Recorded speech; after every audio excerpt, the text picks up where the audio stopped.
when you put it up to your mouth.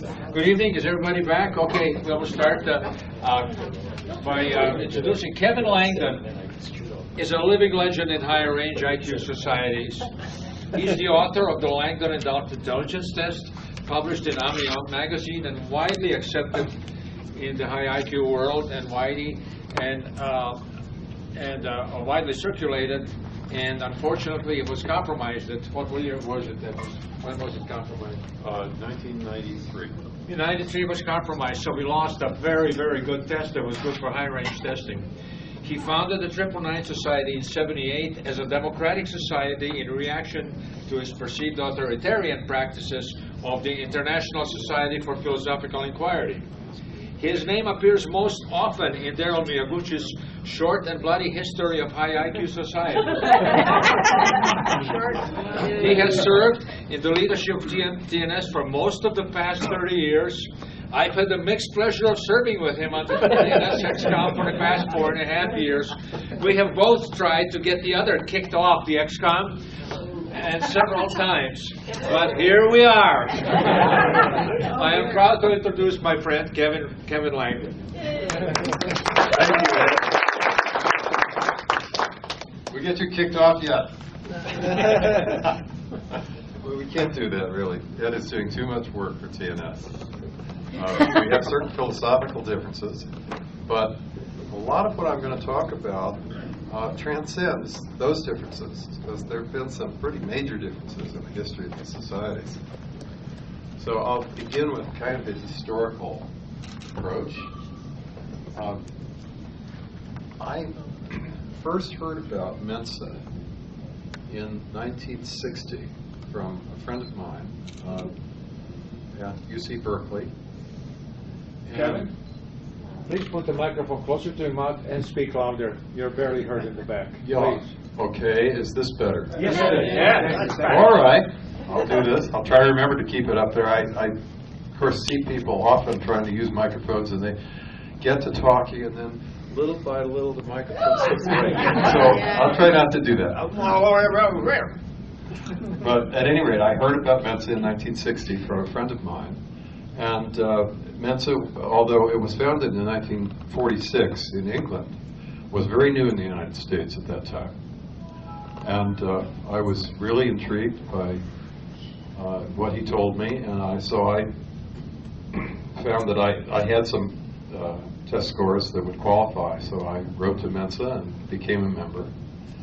And I asked the office, which was in New York at that time, if there were other members in the Bay Area, and they said yes, there were 4, including my friend and me. And I contacted the other members and started a chapter in San Francisco. And I found it to be a very interesting club, a lot of people who actually were pretty bright. And in the early days in Mensa in San Francisco, it was really very pleasant. We got to be good friends with one another. It was and also the average IQ, I think, although not from having test scores available for everybody, but the average IQ in the early days of San Francisco Mensa was higher than the Mensa cutoff by a considerable amount. And I really liked the atmosphere there, but as Mensa grew, there began to be more people who were, well, not so distinguished intellectually, and I became a little bit dissatisfied with the way things were going. There began to be some politics that I didn't like. I dropped out of Mensa, and then a few years later I rejoined. And when I rejoined, I saw that they were advertising a society at a higher level, the International, well, no, it was called the 1000th then. It later became the International Society for Philosophical Inquiry, or the ISPE. So I wrote away to them, and after going through some of the process, I was admitted as a member of ISPE. And there I found, gratifyingly, that the people really were brighter than the Mensa people that I knew. And so I was pretty pleased with that. But unfortunately, the ISPE was run by a clique, basically. People who had been in it for a little longer and didn't want to share power with the newcomers, and started imposing certain hoops that people had to jump through. For example, they set up the system of ranks and promotions that they now use, which is really quite silly. The titles of their ranks are very pretentious. You join as an associate member, and associate members can't vote. And ever since then, the majority of ISPE members have been associates, so right away it's being run by a subgroup. And then after you become, you have to do certain things. They have accomplishments that you have to have in order to get promoted. And you get promoted first to member, and then to fellow, then senior fellow, then senior research fellow, then jolly good, no, then diplomate.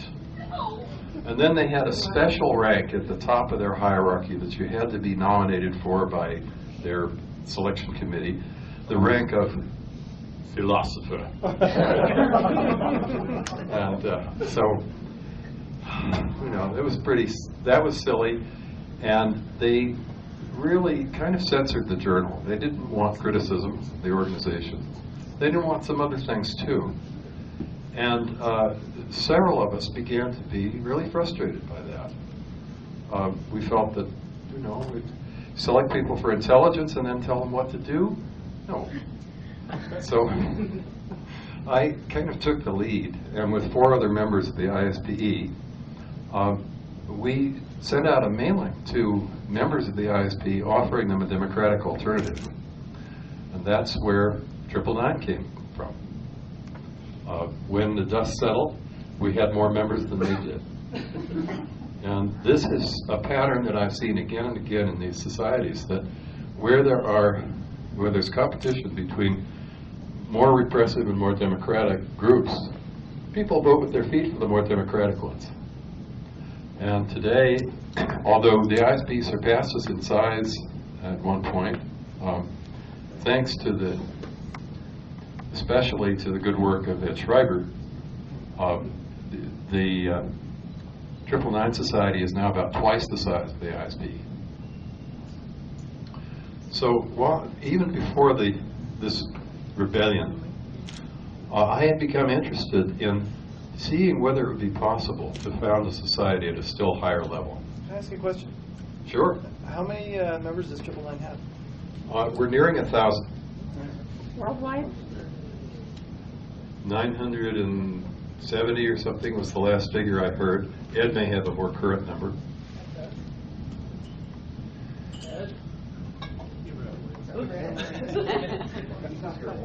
We have an ed displacement. Yeah, that's right. He's calling ISPE to see if he could be a philosopher. So anyway, the target level that I had in mind was the 4th standard deviation, where the 999, of course, is at the 3rd. 4 standard deviations is approximately 1 in 30,000. And I began looking into the existing IQ tests to see what discriminated at a high enough level to be used for that purpose. In order to use something to discriminate at a given level, you need a little bit of extra ceiling. So I needed to find tests that had a ceiling of at least 4.5 sigma. And I looked around and nothing looked good. So I decided that there would be nothing I could do except to write my own test. Yes? Do the test makers not try to publish that information? So the ceiling and I mean, they try to come up with the mean. Well, the information is fairly readily available. I didn't have too much trouble tracking down what the ceilings were of the various different tests. But it just was not too good, so I thought about it for a long time before plunging into this project of making an IQ test, because I knew it would be really difficult. First, to come up with the test itself. And for that, I looked at the existing IQ tests. I immediately rejected certain types of items because they were not suitable for an untimed, unsupervised test. And then with the item types that I did feel were suitable, I tried to generate items that were similar to those on existing IQ tests, but harder. And after a few months of work, I came up with a test, at least the preliminary form of it. I released a revised form somewhat later. And I began advertising in the Mensa bulletin and some of the other publications, offering the test at a rather low fee, $5. And a number of people took it. And I did a preliminary norming when I had about 150 responses, and then a revised norming at about 450. And on the basis of the scores on that test, I found that the Four Sigma Society, which was the first society at that level. The Four Sigma Society became dormant in about 1983. And not too long after that, Ron Hoflin founded the Prometheus Society with the same cutoff level, which is still extant. Yes? How many total members did Four Sigma have? Well, we defined a member as somebody who passed the test, so it made it a little easier. But there were over 600. And Prometheus has not reached that level yet. They stopped accepting tests. Well, yeah, there's a difficulty with finding suitable tests. The higher up you go, the harder it is. Yeah. What I guess this is kind of a two-part question. I've seen you actually send out mail that includes the Four Sigma mailing list. So that kind of makes me question how dormant it is. And if it is completely dormant, what made it go dormant? Oh, it became dormant basically because in the days before the internet, running something like this required a lot of work. You'd have to do periodic mailings to people, and I was edited the journal for a while, and then my friend George Koch took over editing it. But he was very busy, and under his editorship, the book published infrequently. We just weren't getting enough submissions, enough activity, and at a certain point, I just sort of dropped it in favor of other activities I was involved in. But it's about maybe 4 years ago, I set up an email list and invited as many of the old members as I had contact information for. But in order to really make it go again on a large enough scale, it would be necessary to do quite a bit of research to find these people, because, of course, Four Sigma was active now 25 years ago. It's a project worth doing, and I hope to get some assistance with that from the members I have been able to contact. But so far, it remains a very small list.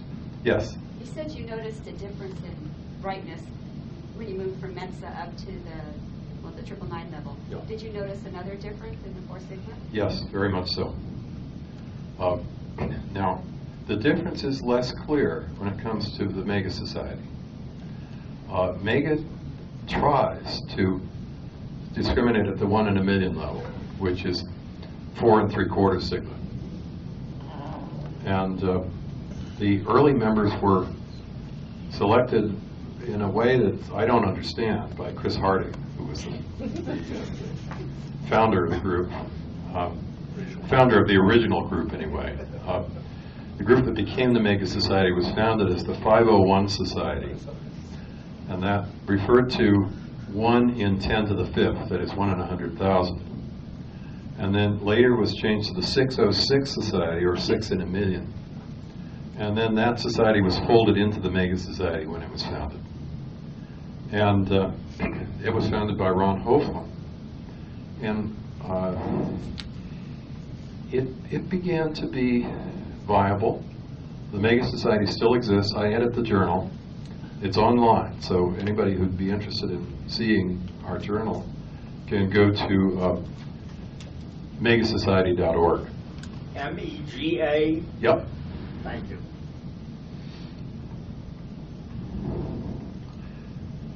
So, at a certain point, there were people who, obviously people want to get into these groups, and there was one man who really wanted to get into the high-level groups, a fellow named Paul Maxim. Oh. Some of you have heard of him, I gather. He died a few months ago. A very bright guy.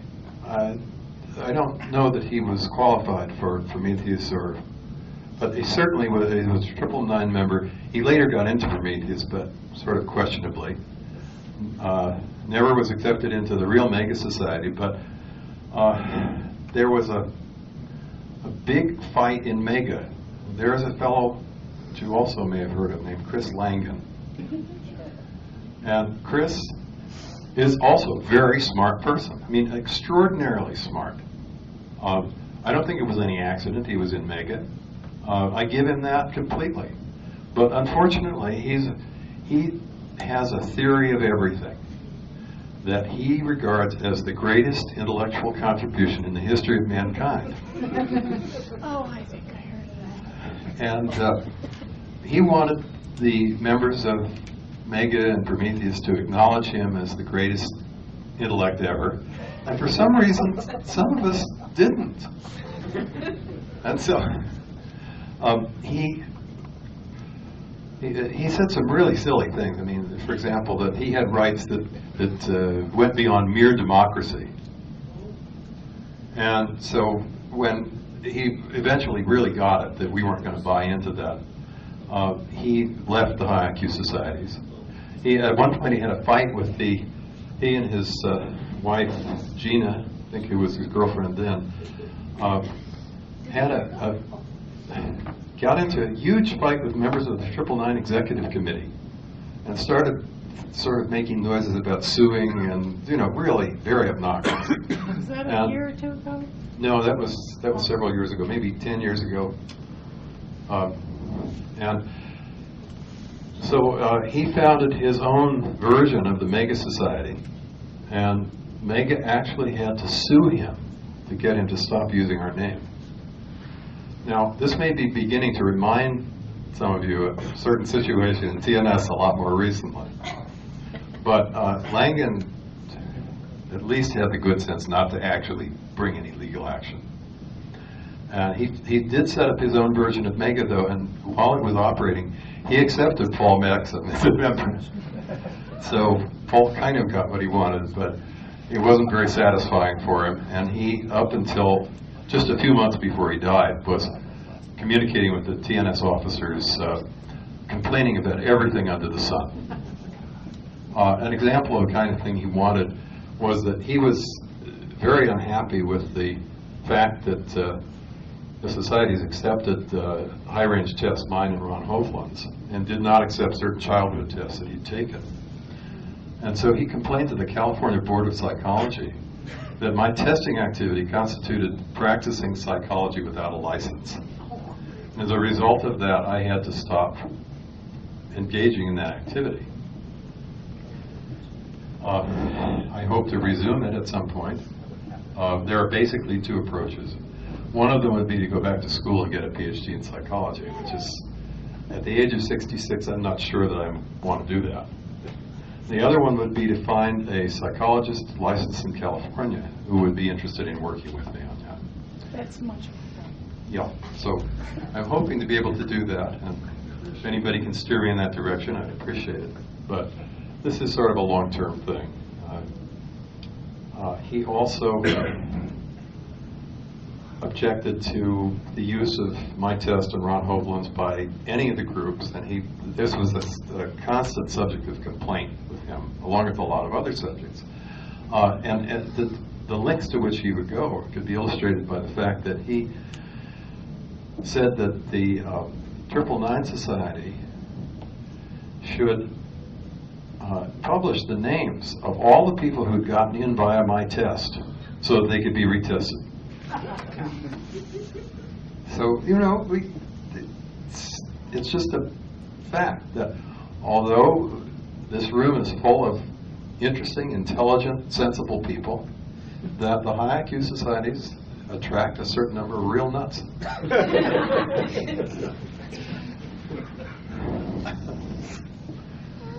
So let's see.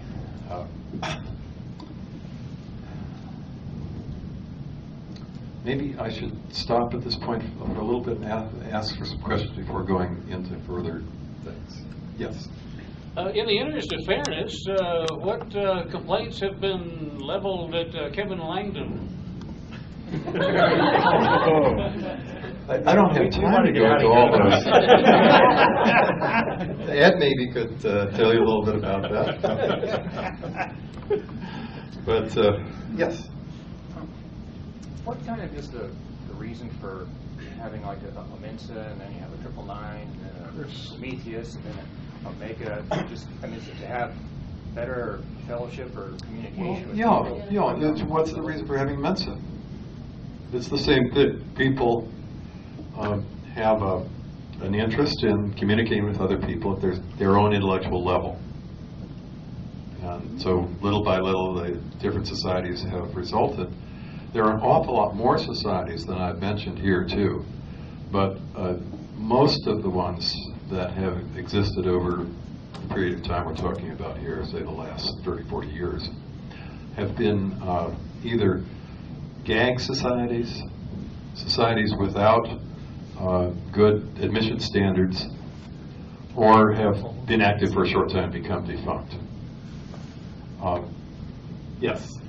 Have you noticed that there are an awful lot of the officers and people who do service work for Mensa who are TNS members or ISPE members? There are quite a few, I think, who have been over the years, yeah. Yeah, we have noticed that at every AG, when you go to the ISPE recruiting breakfast or the TNS gathering, you find people who are editing newsletters, people who are running national, all kinds of stuff. But, people basically who get heavily involved in Mensa. Mensans don't like to talk about really heavy, deep subjects for long periods of time. They want to play Carnelli. They want to do chocolate. They want to look at the alt.sex.bondage room and and they don't want to do the nuclear physics thing. They'll sit through it. But it's quite right. One thing I noticed a long time ago was that most members of Mensa are not fundamentally intellectual people. They don't approach things with their head. Sometimes. And that at the 999 level, they are. So that's one big difference. Then there's another important difference at the next level, which is that it's my observation that to make breakthroughs in science, an IQ something around the 4 sigma level is necessary. I don't see quite a similar clear-cut distinction at the omega level again. But I think that's largely due to the fact that the testing is very approximate at that level. And so, I think that the other societies are coming at least closer to getting people at the level they're aiming for than Mega does. But of course, all the societies have the problem that if you accept people who score at a given level on one test, they're submitting their best score. So in practice, each society is really discriminating a little bit lower than that nominal cutoff. Yes? I have a follow-up question. It's interesting to note, I can't remember the names of all of the original founders of TNS, but I at least remember your name and Ron Holtzman's name. Now, both of you were members of Mega Society, which is 2 tiers up from there, and I believe that at least some of the other members were, and it was only a few people, were also members of Prometheus. So while you have some of the people organizing Mensa are in 999, you also have the people who organize 999. Yes, that's a good observation. There are 5 founders of TNS. The others, besides Ron Hoffman and me, are Ed Van Black, who's a Mega member, Ron Penner, who is a member of Prometheus, and Richard Canty. So you actually have those 5 people, a majority of them are Mega members. Yes. Well, it's good that you're trying to bring along us lesser intellects. Yes, you've been waiting a long time. Yeah. I was just curious, out of the current tests, are there any that you would think are still valid at 4.5 sigma or above? Well, there is another consideration that comes in, which is that when you've got these untimed, unsupervised take-it-home tests, they get compromised. Right. And that, unfortunately, has happened to my test and to both the Brown hopeless tests, the Mega and the Titan. Now, the Mega Society still accepts the Titan test because otherwise we'd have completely run out of tests. But it's a very difficult problem. There need to be new tests, and yet the considerable time, energy, money that goes into developing and norming a test just has to be seen these days as resulting in a test with a lot shorter lifetime than the test years ago. Do you have any opinion of the Miller analogies test at Well, 4 sigma? I have not taken the test, so all I can say is that I've seen some of the psychometric data, and it's kind of difficult to say that you really can discriminate at very high levels with it, but I think for TNS it's fine. Yeah. Do you think that it correlates adequately with intelligence? I think so, yeah. Yeah, I don't have any problem with it that way. I've heard of IQ, not exactly tests, but correlation studies done indicating that there is a brain speed that can be measured directly. Yes. You know, choosing this class or something like that. The speed with which a person does that, you watch the brain synapses, so to speak, and it does have a high correlation with IQ. Something like that might go very quickly into the mega levels. Well, I can say a few things about that.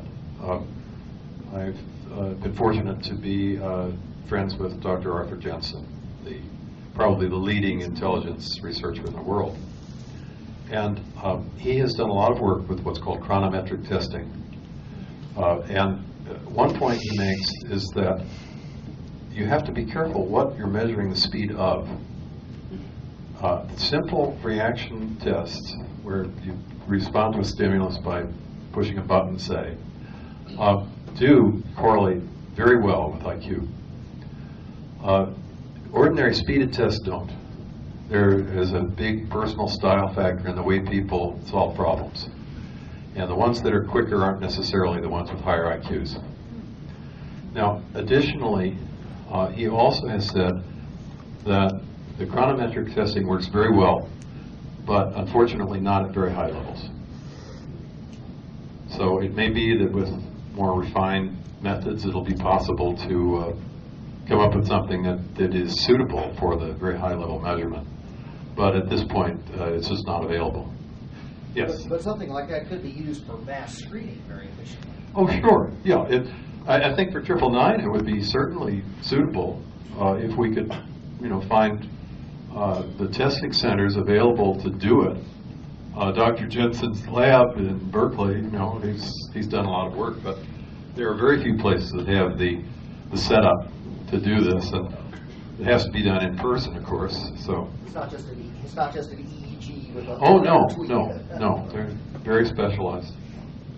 Yes. I think one of the problems with that, though, is that it could be highly variable in the same person, whether they've slept enough, if they have caffeine in their system, if they've been drinking, things like that. Well, apparently the data show no more variability of that kind than on an ordinary test. Okay. Yes. So I understand the sigmas. Yeah. Just don't understand the 1 in n aspect of it. What is Yeah, that a normal well, assumption, or You know what the bell curve looks like. so it's a normal distribution, or Yeah. is it like a Markov Yeah, inequality? it's sigmas are standard deviations above the mean, and that's the universal. So the assumption is that the tails are normal. Yeah, basically it is, and of course that too is problematical. Yeah, I mean, is there a justification for that? Or? Yeah, there is. It's very clear that it's normal near the mean. Near the mean, yeah. Yeah, and out fairly far. There's no appreciable distortion up to about 3 sigma. Beyond that, more questionable. All right, so the tests are good for the regular ranges, but not in the category of tests that you're describing. Yeah, the difficulties become greater as you go up the scale. Presumably also as you go down the scale, it must be difficult to select at the -3 sigma or 4 sigma level. That doesn't really concern us here. Yes? You don't need a written test for that. The thing that I've wondered about a number of times when I've looked into the subject on the internet is how you go about making a determination of what is an adequate sample set to a correlation, and how do you deal with the fact that you have a self-selected group taking the test, and both that and small numbers of people when you're trying to correlate a test and extend it further out on the tail. How do you do that? That's a good question. There's a further question that should be added to that, which has to do with the number of items on a test. My own experience, having done a lot of this, is that it begins to be very questionable to draw conclusions from a number of items less than, say, 20. 30 or 40 is better. And with regard to the sample size individuals, I would be very hesitant to draw conclusions from a sample of less than a couple of hundred. Why not a couple thousand or 10 or 20? Well, empirically, the statistics begin to work at around 200. Better to have 500 or 1,000, but I thought 50 was where you started to get fairly narrow confidence. Well, 50 is, I think, pretty questionable. You look at the scatter plots, and the data doesn't show as clear a pattern when you've got that small a sample. Yes. How do you write a test that measures something other than how nearly you think as Kevin Langdon thinks? Well, that's a good question, too. This, of course, gets into G theory. It turns out to be the case that some tests are based on spatial items, some on numerical items, some on verbal items, some a mixture of some other types of items, but those are the main ones.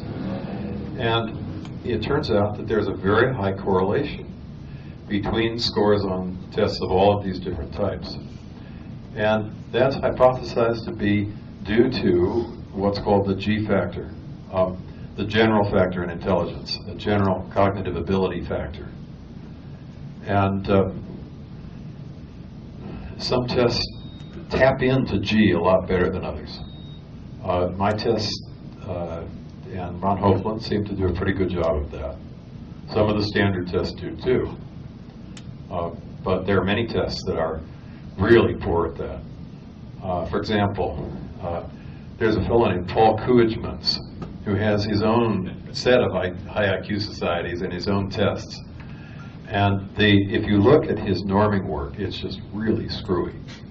And also his item design is very bad.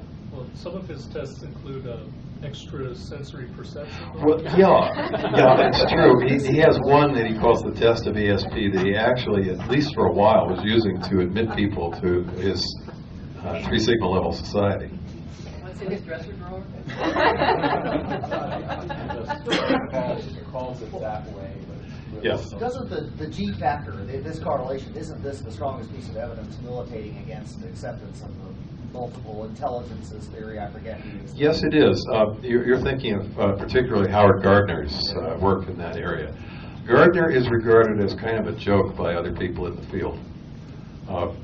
His work is very methodologically flawed, and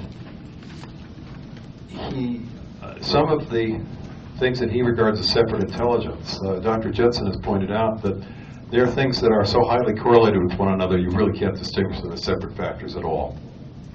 Now, at the same time, I'm not saying there isn't such a thing as multiple intelligences. Remember that I said that G is the general factor in cognitive ability. Jensen has pointed out that there is a separate G for athletic ability that the ability to do well with the body in many different types of pursuits is highly correlated. Do you mean an ability of the brain with regard to athletics? Well, yeah, the brain has to be involved. If you didn't have a brain, you wouldn't be able to run in a straight line or anything. Okay, but I'm asking a serious question. Yeah, I know. I'm answering seriously. That's kind of a joke answer you just gave. Well, I'm sorry, but that is the fact, though, that there is a very high correlation between performance on different measures of athleticism. And there seems to be a similar type of general physical ability. And can that G be measured by a means other than observed? I think it's mostly on the basis of performance. Does it correlate with the other G? No. No, it doesn't. Or at least if it does, it's a very low correlation. Now, in addition to that, I am convinced that there is a separate emotional intelligence. But all the stuff that's been written about emotional intelligence, for example, Daniel Goleman's book, is rubbish. It's a real thing, but to think that one can measure emotional intelligence with a paper and pencil test, and there's so many purported emotional intelligence tests out there, there's no foundation for that at all. Yes? On the subject of athletic intelligence, one of my hobbies is Brazilian Jiu-Jitsu, which I think is kind of a little more popular now than it used to be, so I don't have to explain it. But I have been absolutely crushed on the mat by a guy who was a state pole vaulting champion before he started doing Jiu-Jitsu, a guy who missed the Olympics by 7/1000th of a second in speed skating, and a guy who was a surfing champion. And these guys would come in the class, and also a fair number of Navy SEALs when I used to live in Virginia Beach. And these guys would come in the class, and they would know nothing about jiu-jitsu, and they just look like an ordinary guy, and they would just learn really fast, and they'd get really good at it, and they would beat the snot out of people who were bigger than them and had been doing it twice as long. And I would say they had a lot of the G for athleticism. There's no other way for me to explain it.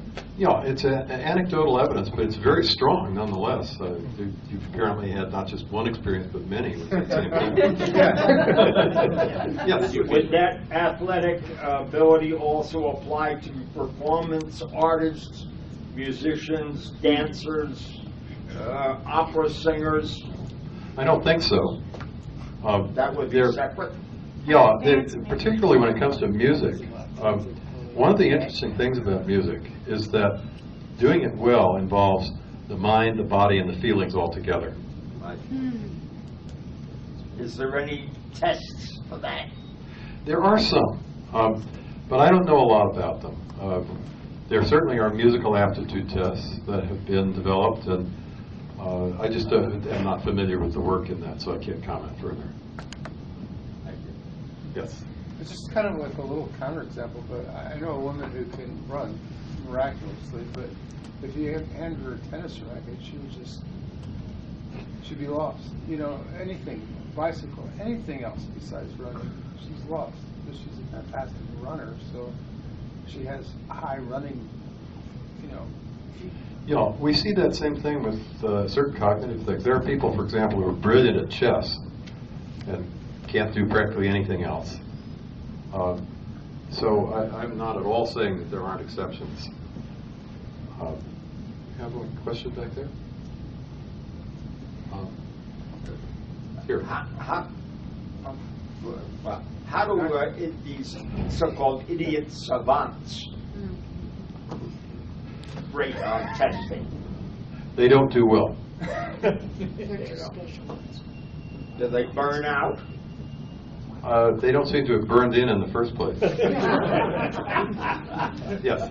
Getting back to the general athletic, something I kind of wondered about is somebody like, say, Yogi Berra, who is not an educated man, but obviously a very accomplished baseball player. He played catcher, which is a very intellectually demanding position. Plus, he goes on to be manager of the New York Yankees. He's not somebody you would automatically associate with a high IQ society, but evidently, he's very knowledgeable about all aspects of baseball. And how someone like that fits into a Well, he fits in very well because he's also well known for his intellectual creativity. All those wonderful sayings that he came up with, like nobody goes there anymore, it's too crowded.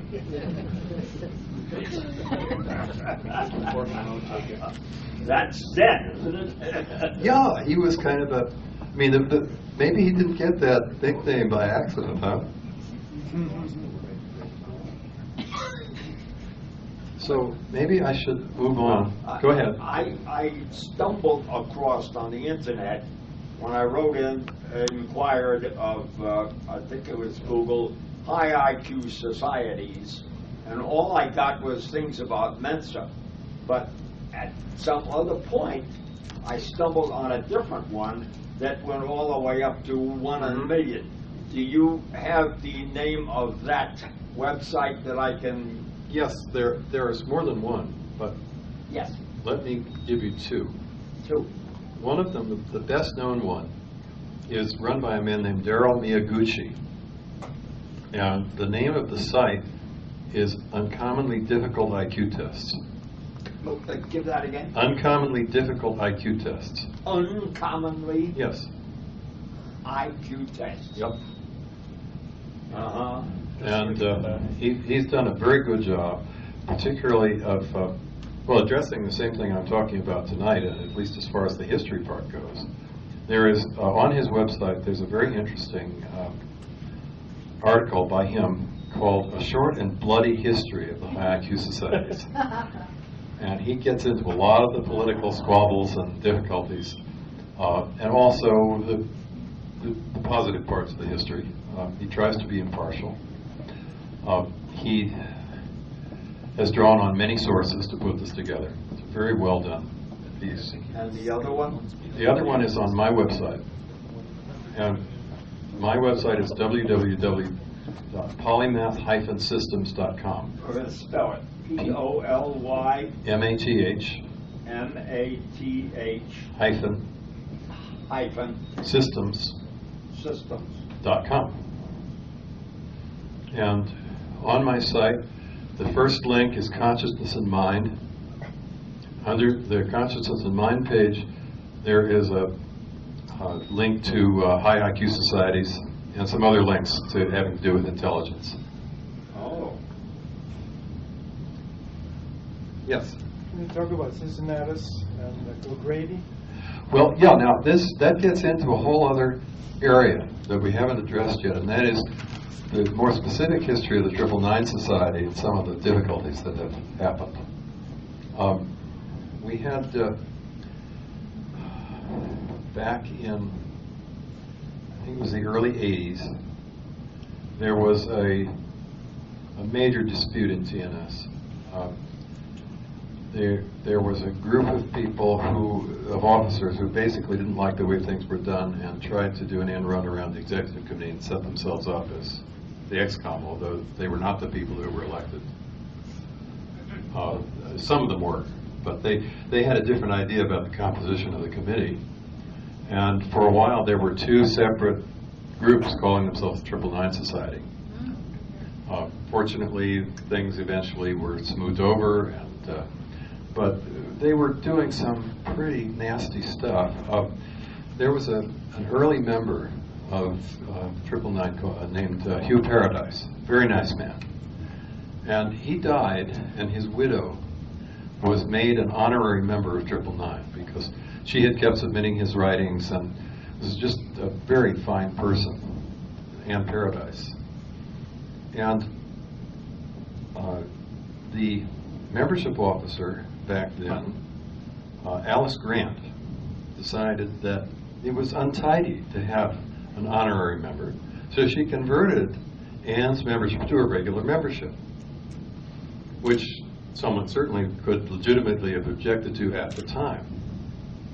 But something like 5 years later, Anne ran for ombudsman and won against Rita Beachy.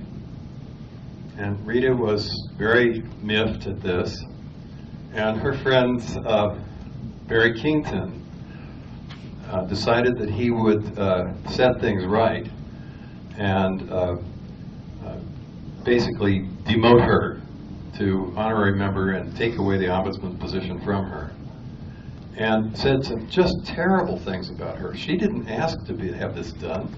She accepted it when it was offered. And to object several years down the line was both morally and legally highly objectionable. And then these guys just really wanted to run things in a very authoritarian way. And they wrote very abusive things about other officers, very negative. Kington and another fellow named Pat Hill.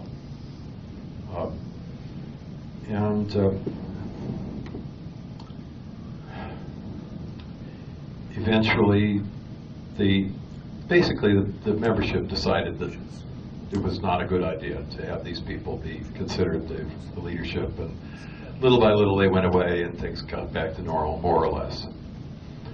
But that wasn't the last time this was going to happen. We had another situation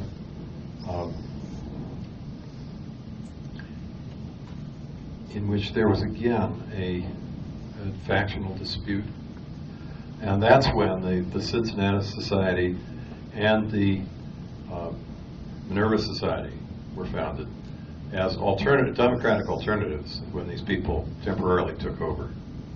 But again, things eventually calmed down and got back together. We had another lovely incident when we have an incarcerated child molester as a member of 999, unfortunately, a man named Kent Schultz. And Schultz is still in prison, is the last time I heard. But he submitted at one point, Clint Williams had become editor of Vidya. And Kent Schultz submitted an essay called The Mind of the Molester, which was kind of a self-justifying rant and self-praising about all his good work for prison reform.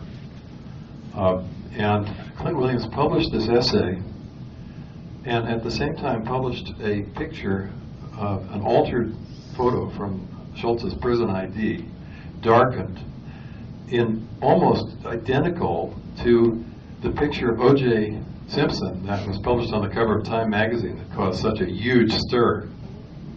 And he put the caption underneath the picture, "Molester Jive," and wrote nasty things about Schultz in his editorial. Well, the result was that we had to apologize to Schultz for this mistreatment by one of our officers. So it was just a little bit of a premonition or a foreshadowing of what was to come when Clint became editor again more recently. And I think that by now we're getting into history that a lot of people in the room know. When Schultz was editor, he wanted to do a lot of very grandiose things. He wanted to make Vidya into a glossy magazine that would be sold on newsstands and print color pictures in it, and with no indication of how we were going to pay for it. And he had a lot of other ideas about how things should be run. And when the executive committee wouldn't go for it, he defied the committee and began writing some very nasty, harassing things. And the result was that he was removed as editor. And then he began writing even more nasty, harassing things. And also began trying to represent himself as still an officer of 999, which of course he wasn't. And the result of that, and the certain personal attacks he made that I don't want to go into details on, he was expelled from 999 by a vote of the membership, 200 to 26. After which he continued with even more harassment, and he sued 6 officers of TNS in federal court, including Ed and me. And the result was that we wound up spending a lot of money. It cost me over $1,000 to just get that suit taken care of. Eventually the judge threw it out for lack of jurisdiction. Sure. So don't post the video online. So that wasn't the end of it. He's continuing to harass TNS members. I'm sure that there are many people in this room who have been on the receiving end of some of his crazy stuff. He represents himself as the 999 Society. He says he's the president of 999 Society. We registered a corporation in Delaware, 999 Society Incorporated. And he went to the Department of Corporations in Delaware and misrepresented himself as the president of TNS to try to take over our corporation. And he has sent out mailing after mailing with his version of 999, which is really bizarre. At one point, Mr. Williams described himself as a pornographer at heart. And his most recent lovely action is that he has emailed a number of new members of TNS. I don't know if there's anybody here who's very new, but he offered pornography in the name of the 999 Society. Yep. Weird. You have to sue him. Well, we have to do something legally, and that's unfortunately the people who were supposed to take care of that have been kind of dragging their feet. So the executive committee needs to take it up again and really set this matter to rest. He's managed to violate a number of laws and commit a number of torts. And I wouldn't want to sue him either, but yeah. Yeah, well, we're hoping to. Fine. Yeah, it costs money, but that's not the main consideration. People are, of course, afraid that he will take his own crazy legal action again. Being sued by him was no fun, but it's just necessary. We have to do something because he's seriously interfering. Another lovely thing he did was, and he's done it twice now, was contact Mensa, representing himself as the owner of 999 and saying that our 999 Society should not be allowed to advertise in the Mensa Bulletin, which up until very recently was our principal source of recruitment. The Mensa Bulletin has now been overtaken by Wikipedia as the main generator of inquiries, but it still is a major source of recruitment.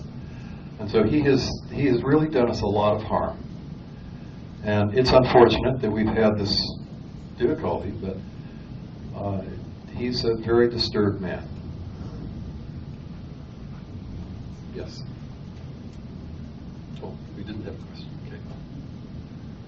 Yes. Okay, so what is it about these societies that attracts the kook? Well, intellectual ego is a big thing with some people. You know, some of these people are loners and have not been very successful in their lives, and they really hang their self-image on their IQ. And when others do not acknowledge them as being the kind of incredible super geniuses they think they are, they get very disturbed and sometimes quite vindictive. We've had several examples of that. I skipped over the other time when there was a schism in TNS. It was mainly precipitated by a man named John Hook, who just basically wanted to run things a different way and had very few scruples about how he did it. He kind of undermined the executive committee, and then unfortunately his party won the next election. And so although they had been the illegitimate executive committee, they became the legitimate one by vote of membership. And right after that happened, Hook tried to dictate a number of things to the other members of his own faction. They weren't going for it. He left and has never been back. Yes? I'd like to suggest that there does seem to be a lot of disturbed people at the high IQ end, but I'm going to make a wild guess that there's not a higher percentage that are, but the difference is that we're just so much more capable of creating trouble. Yes. It looks like. I think it's a little of both. The percentage of disturbed individuals seems to increase the further up the IQ scale you go. But in addition to that, yes, when somebody is disturbed, if they have a very good mind, they can cause an awful lot of trouble. Yes. I think a lot of it has to do with what the public schools call socialization, learning just plain old how to play with other people. If you're 10 years old and you've got an IQ of 150, your peers who speak the same level of English and understand the same math and so on would be 15. They're in high school. You hardly ever get to socialize with them. There's been plenty of arguments about whether we should put the gifted in special classes, which tends to be resented by everybody else and think, you know, you're lucky enough as it is and you want us to spend extra on you.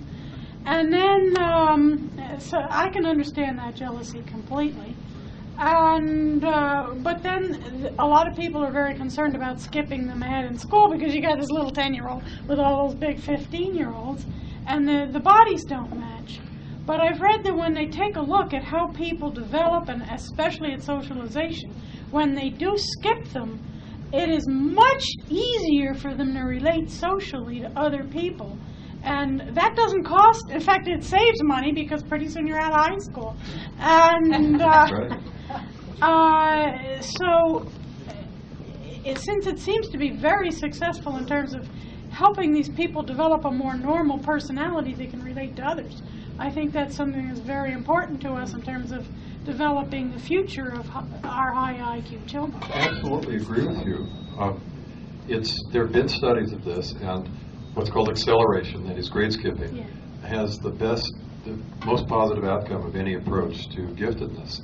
Of course, it's very politically incorrect, and that makes it difficult to get the people who set social policy to do the right thing for gifted people. Well, to me, it's more politically correct in terms of not. I have some sympathy with feeling that we are lucky enough to begin with. I agree. And then we're going to spend, if you spend, say, $1,000 on some dummy, you're never going to get the classic breakthrough for cancer. You spend it on somebody that's got an IQ of 170, you might. And so in that sense, you get much higher returns from investing extra in gifted. But I can understand, it's not politically correct to invest extra in those who are gifted. But again, the skipping grades doesn't invest anything. It's cheap and easy. Yeah, it is. And also, the very gifted people need to be challenged. If they're not challenged, then they become sullen and negative. Dropouts? Yep, there are an awful lot of dropouts. Up to somewhere around the 999 level, there is a very clear correlation between academic success and IQ. But above that, it's much spottier. Yes? I have worked in a lot of situations with psychiatric patients. I'm a physician, and I'm focusing on child psychiatry in most of my research. But one thing that I've looked at, and I've actually corresponded with one of the most recent senior research fellows in ISPE about doing a questionnaire on mental health symptoms for the 999 level and above. And I was wondering, if there would be some kind of support for something like that, if I could get that in the publications for these societies or something like that. I think it's a good idea to put it in the publications. I think that for legal reasons, we don't want to directly sponsor something like that. Yeah, no. But certainly, it would be. I would very much welcome an article by you for VIGA. Yes. Again, going back to the socialization question, you touched on it at the beginning of that discussion, but it's something that seems more relevant to my own life, and we could even have a show of hands in here as to how this is played out in different people's lives. But the ability to communicate and to find a social common ground when you're young, grade school, I think outweighs even the academic, the rate at which you progress academically. If you're isolated It doesn't matter why you're isolated, whether it's because of a racial prejudice or something like that, or if it's because of being a girl, for instance, who's 7 foot tall. For whatever reason, you are an isolated person and you have no friends at the time you're developing social skills in grade school. I think that is something that makes it difficult for any human being to develop socially.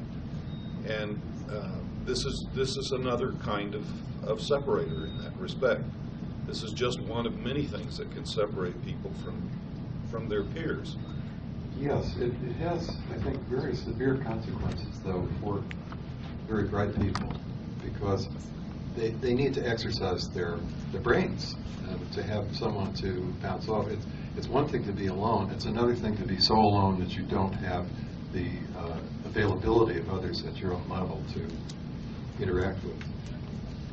Yes?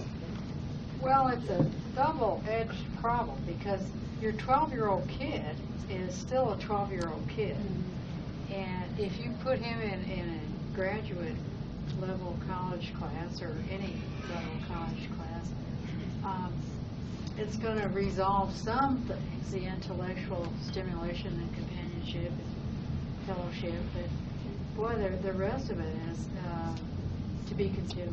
Of course it is, but the fact is that these kids are not going to fit in well either with their age mates or with the others, so might as well go for what's going to be helpful academically and intellectually. My wife is also a 999, but when she was in grammar school, it was recognized that she was bright. And what they did was they formed a class of bright kids.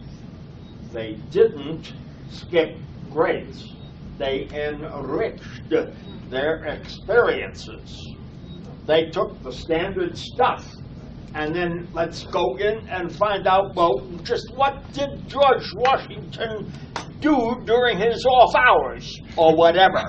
Enrich, like today you can get on the History Channel. There's a lot of wonderful stuff that they don't teach you in school, and it's fascinating. And it would occupy them until they are emotionally and hormonally ready to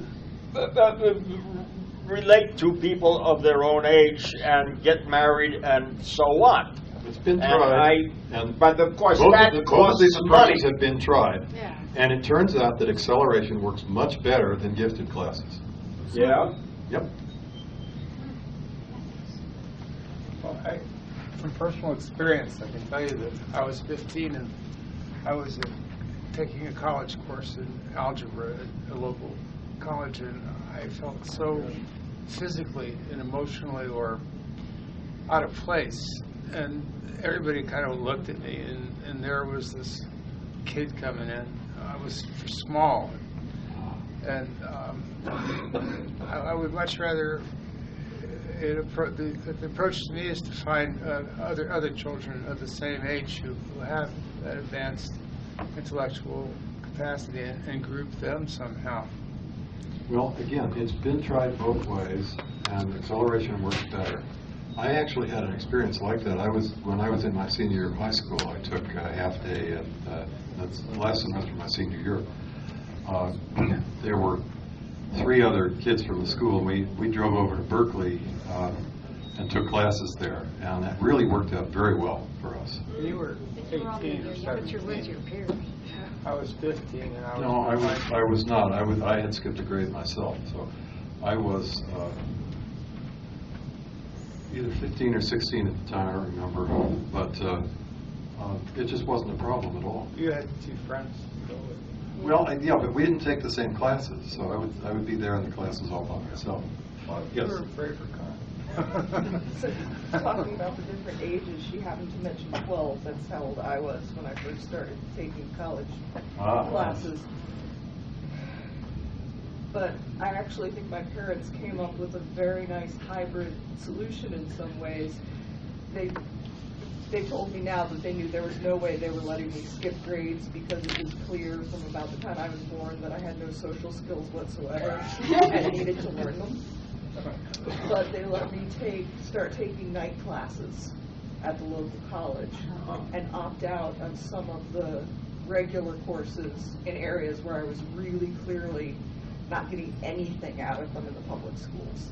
So I also started with college algebra, and I gotta say the first class was actually a nightmare experience for me. Long term, it worked out really well for me to get that jump start.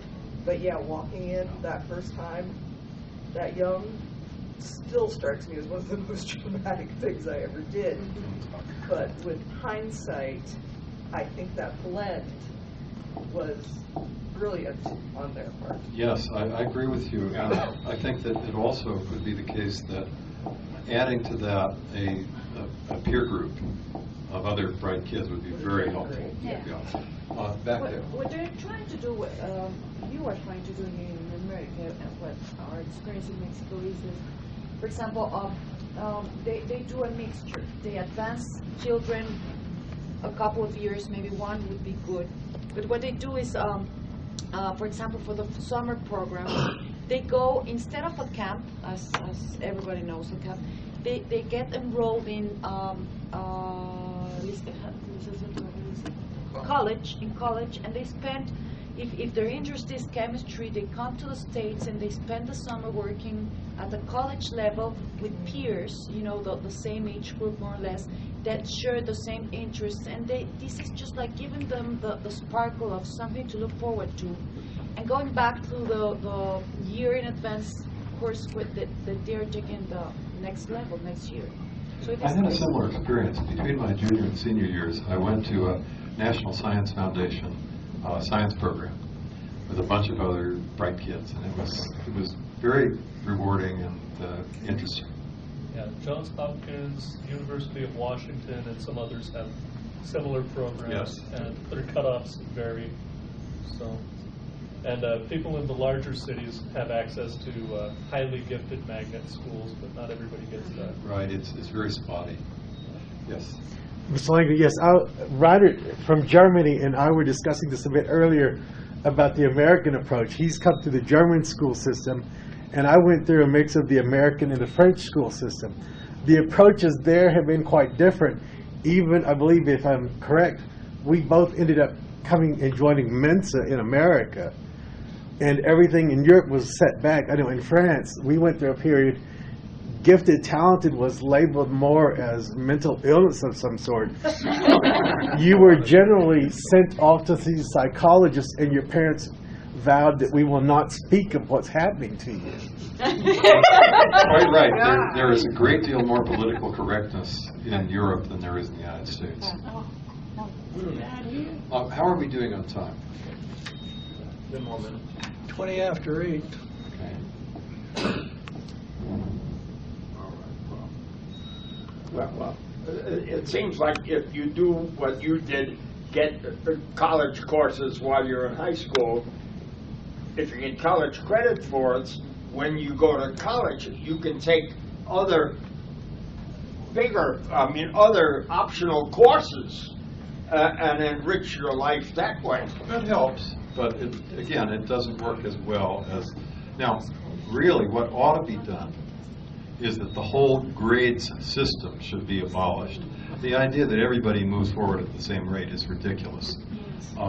Each person should be, to a certain extent, studying on his own, taking exams when he feels ready, and there should not be a uniform rate that you have to either conform to or be out of step. But unfortunately, that's not the way things work. You've got a room full of people who are good at taking tests and like to take tests. You like to write tests. Give us one good problem tonight.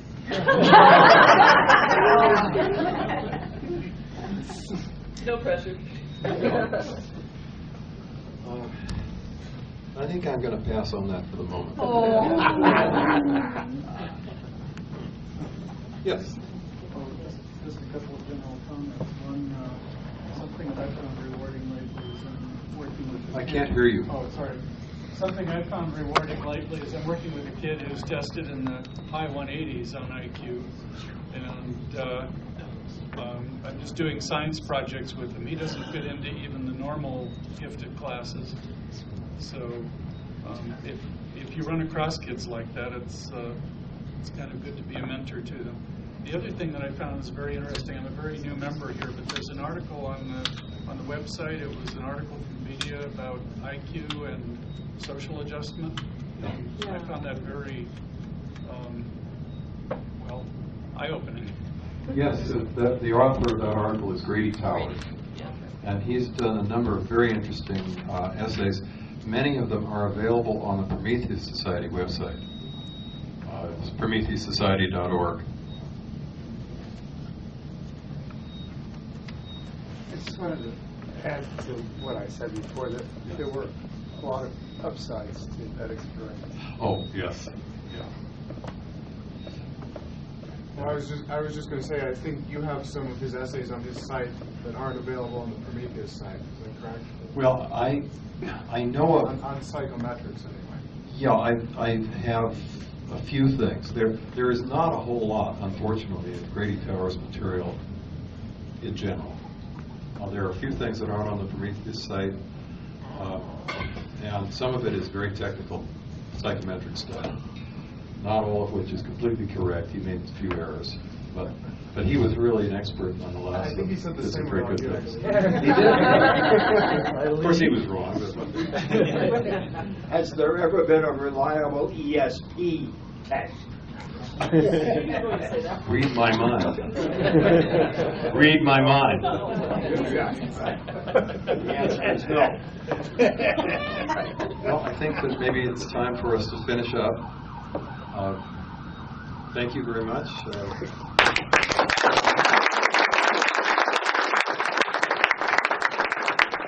Our next speaker. We'll take a little break? Yeah. Okay. Yeah. A little break. And then comes a really good topic.